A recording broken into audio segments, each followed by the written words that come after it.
Coach Gray, welcome back to Jersey, man. Thank you. How far is your hometown from here? Hometown is about 30 minutes, so not too far.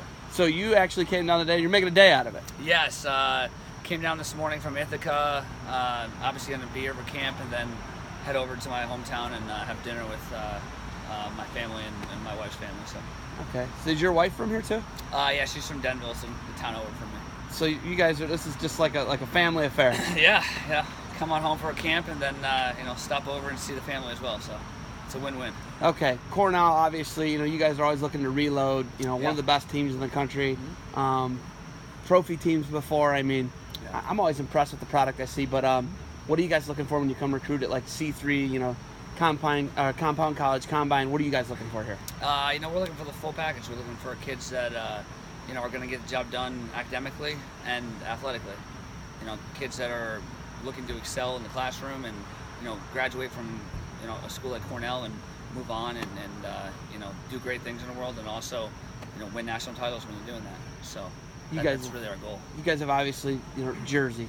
Yeah. I mean, it's your home state. I mean, you guys recruited it really well, obviously, and you're Ivy League guys. It's not like you can get a guy with a 20 ACT in, but when you look at guys and you really like someone and then you get the transcript and it's kind of not what you were looking for, you guys do have options. You got a community college there, but what do you do in that case? How do you urge a guy to take care of business in the classroom? What do you say to a recruit?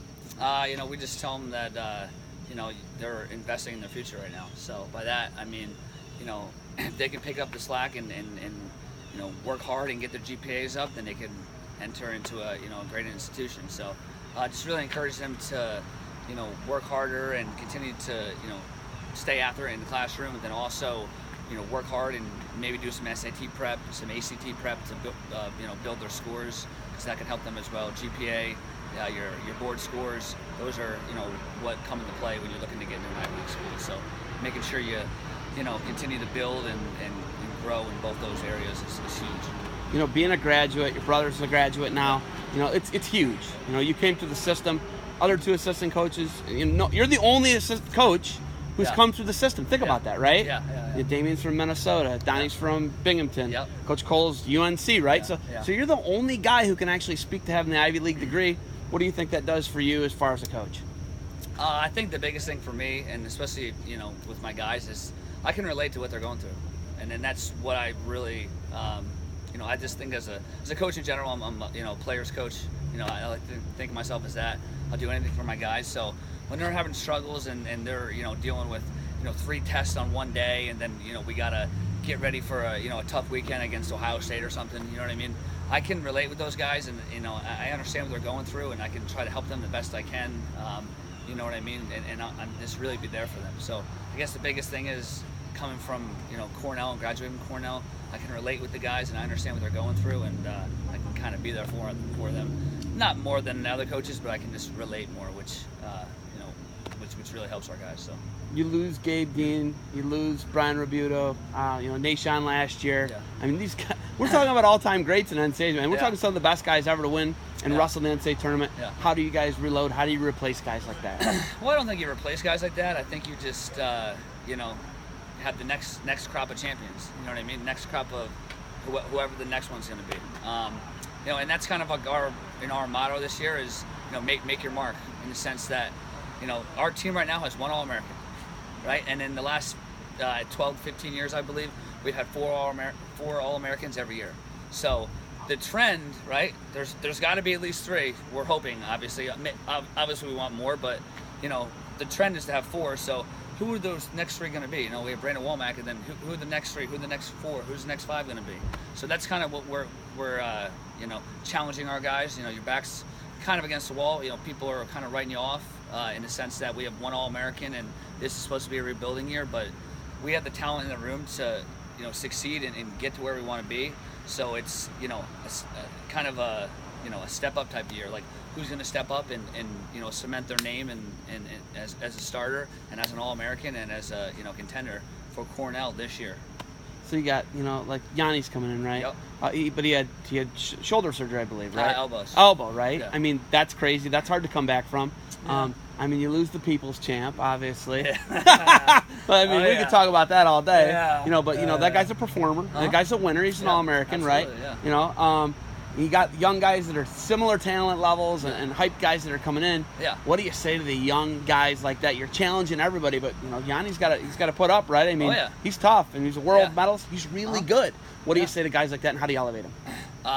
You just motivate these guys. I think that's the biggest thing right now. I think the biggest step that needs to be taken for a guy like Jionni, who's gonna be wrestling right out the chute, is developing your mind and believing that you're ready to go with these guys. There's no difference.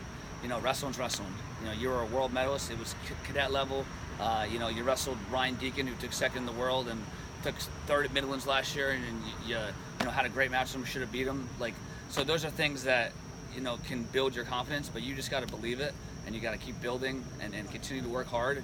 And through your hard work and through the process of preseason, grinding it out, you learn to have faith in your training, and then you can go out there and you can wrestle hard. And you can get the job done. I think that's the biggest thing. Believe in your training, believe in your coaching. So then when you hit the mat as a true freshman, 18 years old, it doesn't matter. You're confident in everything that you've built and the work you put in, and you go out there and you scrap hard. Kyle Dake, obviously a huge part of the program. Finger Lakes Wrestling Club. You got guys like that. Yeah. Keeping guys like that around. Oh yeah. Gabe's gonna do Greco. Yeah. We got Gabe. We got Brian Rabuto. He's still around. Obviously Kyle. Enoch Francois. He's up there. So we got some really good guys that are up at Finger Lakes. And Cooperman. Yeah. Obviously Coop too. He's our head RTC coach at the New York RTC. We rebranded that, FYI. Yeah. So it's our RTC is now the New York RTC. But no. So we got a lot of great guys that are going to help all of our wrestlers develop, which is fantastic. In this room today, Bergen Catholic, what are you looking for in a kid? What are you looking for in a kid? No transcripts, none of that. What are you looking for in there? I think, especially, this morning, that it's day 2 of the camp, right? It's early. It's 9:38, right? And it's the bones are hurting. It's tough.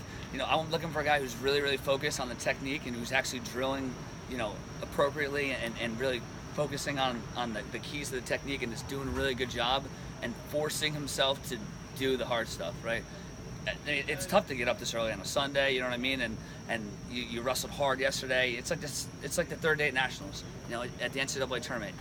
Nobody really wants to be there, but you got to fight through, and that's what I'm looking to see, some grit. These kids that are paying attention to detail, working hard, and then obviously they're gonna go live here in a bit, so you just want to see kids that are scrapping hard. But I think kids that are doing the tough stuff and doing the things that you necessarily don't want to do, but you need to do, that's always a really good sign. So that's what I kind of look for. All right, man. They're about to go scrap in there. And you got anything else for me? Actually, Cooperman's going to show some technique. We can't miss that. We got to see Coop hit the Koopa Loop and all that good stuff. But no, I'm just. Is that a real thing? Yeah. Oh yeah. Is the Koopa Loop a real thing? I don't know. No, but no, I'm just excited to be here. Happy I could be here to support the combine, and I'm looking for an exciting year out of our guys. We're a young team, but I can guarantee we're gonna wrestle hard. That's what we want to see. So.